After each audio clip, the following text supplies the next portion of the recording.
You might have always had an inkling that you wanted to start your own company, but you've never quite felt ready. Or maybe you've been intrigued by the idea of running something of your own, but it's never felt like a genuine possibility. Or maybe you're closer than ever to making the leap into founding something of your own, and you're just looking for that trigger.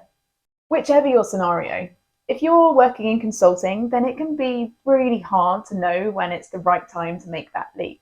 There's always the next promotion around the corner. There's always a set of career development steps you're about to take to progress. There's always the Christmas bonus to hang on for. There's never a perfect time to leave because there'll always be something that you'll miss out on in some way when you go. Let's face it, they've had a fair few years to perfect the mechanisms that keep you there.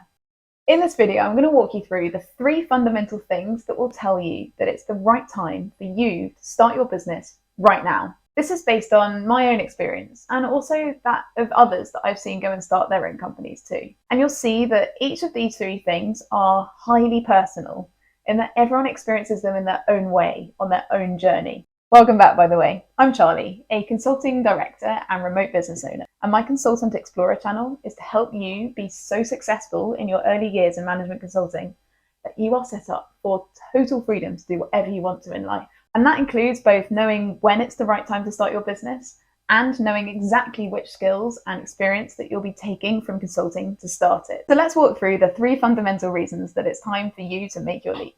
Starting with reason 1. Reason 1 has to do with control and choice. Control and choice are related because if you're in control, then you have the ability to choose. Control is typically associated with negative connotations. If someone's controlling, we generally don't think positively of them. But we do all need a level of control in our lives, and the extent to which we need it varies from individual to individual. If you're not sure how much control you need, then consider these questions. Do you like to set the time and place when you're agreeing to meet a friend? Do you get annoyed when people do things differently to you in your personal space, like in your house? Do you resent when you're made to change your plans last minute because you were prepared for your original plan? Are there people you specifically choose to spend more or less time with? In consulting, it's really hard to have control. And if you like to be able to make choices about what you do with your life, similarly, it can be tough for you to be in consulting. You have very limited control over what you work on, who you work with, who you work for, and where you work. You have almost no control over your company's strategy and direction, and no control over its product. And of course, when you're junior, this is actually great. You don't have to worry about setting the company's strategy, developing its product and keeping it successful. And you can enjoy the variety of working with different people in different places for different clients and solving different problems. The sheer variability of it is exactly what makes it such a great place to learn so fast and accelerate your career. But if you're the sort of person who is naturally predisposed to liking at least an element of control, then the longer that you work in consulting, the harder it is to enjoy it.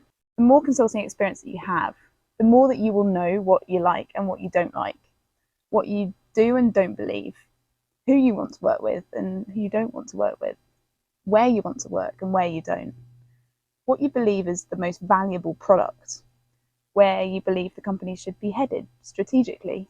And whilst over time, you come to know your preferences on all of this, you don't in parallel earn the ability to control them all for yourself. Of course, there are positions of authority in consulting in which you can own parts of the business or make certain decisions, but ultimately only the C-suite, the CEO, CMO, COO, and so on, hold the control. Any level of authority below that must be guided by the C-suite's decisions. Decisions, for example, about strategy and product and company values and locations. So the vast majority of people who work in big consultancies don't have control. And this means that they can't choose the company strategy within which they're working, the product the company is selling, the people they're working with and for, the location and times at which they're working. And if you're the sort of person who values control of these things, then there comes a point in time at which you might decide you need more control. And nothing puts you more in control than starting your own business. By starting your own business, you can control and therefore make choices about all of these things. You can choose your products, your strategy, your employees, your management team, your location, your work times, and to a certain extent, even your customers. The control is in your hands to make choices about almost everything. have a think about the business that you could start and run. What choices would you be keen to make? What would you want to have control over? If it's your own location and work times, perhaps you start an online business. If it's your product and strategy, perhaps you start a tech business. The beauty of it all is that you can build your business around the things that you personally want in your life and your work. If you know what you want in your life and your work, but you're not sure which business might suit you best, then leave a comment and we can have a think about it together. And if you have ideas for what others have said they want, then let them know by replying to their comments too. Okay, let's turn to reason 2. Reason 2 is about wealth and earnings. Everyone has different ambitions for the level of wealth that they want to have in their lives. We all know that money doesn't buy happiness, and in fact that it can do the opposite. But at the same time, each of us has a lifestyle that we know that we want to create or maintain or aim for ourselves and for our families and friends. And different lifestyles clearly require different levels of wealth. In consulting, wealth is a bit of a double-edged sword. You'll see that anyone who works in consulting has a very good lifestyle when they have the time to enjoy it. So clearly the total compensation in salary, equity and benefits given to consulting employees is high, relatively. There's no doubting that. But once you progress up the career ladder within consulting, you see the nuances of that money machine and how it works. Consultancies themselves are very profitable organisations. You only need to look at their online annual statements to see it. So not only are employees being compensated generously, the companies themselves have a lot of wealth left over too. What happens is that every consulting employee that is charged out to client projects is earning money for their firm. The client an employee works for pays the firm for that employee's time, and of the money that the client pays the firm, the employee is paid only part of it in salary, benefits and equity. The firm keeps the rest. So yes, employees are compensated enough to sustain very nice lifestyles. But in reality, their consulting companies are earning a lot more from employees' work than the employees are. So to put this another way, the work that you do as a consulting employee is worth a higher amount of money than what you are paid for it in compensation, which means that your value as an individual is not reflected by what you earn whilst you're working for a consulting company. And this is especially true of the highest performing individuals within consulting companies, who are paid within the same salary range as the lowest performing individuals at their career level. That is to say that the disparity between what you earn and what you're worth is greater the more valuable an individual you are. The point at which this fact becomes a reason for you to start your own company will vary by individual. But so long as you're aware of your personal value within the external market versus your internal compensation, then you can make the right decision for you personally to capitalize on the external market value through starting and running your own business. So there's 2 ways to look at this. If your personal value as a consultant is well above what your consulting firm is paying you, then you can do one of 2 things. Either you start your own consulting business, or you put your valuable skills to work in another way, in starting and running a company that earns revenue specifically using those skills. If you start a consulting business, then you can do it either as an independent consultant or as a company that hires other consultants. Whichever setup you go for, you'd have full control over how much of what a client pays you actually goes into your own pocket or the pockets of your employees versus your firm. You might have clients already that would hire you if you went independent, or you could use a recruitment service to be referred to clients looking for your skills. If you do it the other way and start a different type of company, again, you'd have the control over where the money goes, and your personal market value would be reflected in the revenue that that company is able to earn, which is very different to your current employer paying you a salary that they determine to be reflective of your value to them. It might be that you have expertise in a specific technology or business function, for example, that means that you have an edge in creating something in that space that others wouldn't have the knowledge or the nous to be able to create. And it might just be that that business has the potential to be very successful. Okay, let's turn to reason 3. Reason 3 of 3. This relates to the content of your work. Probably one of the reasons that you're drawn to consulting is variety of opportunity to learn and gather experience.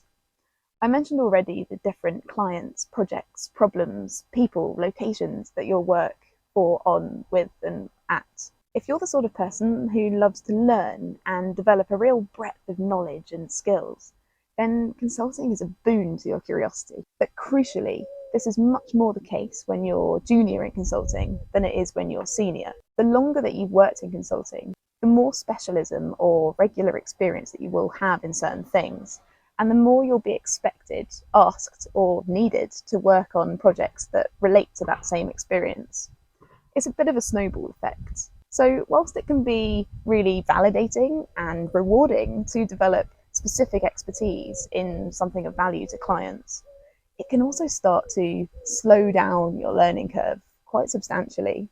Of course, the more senior you get, there are other different things that you can start to learn, like leadership skills and sales skills.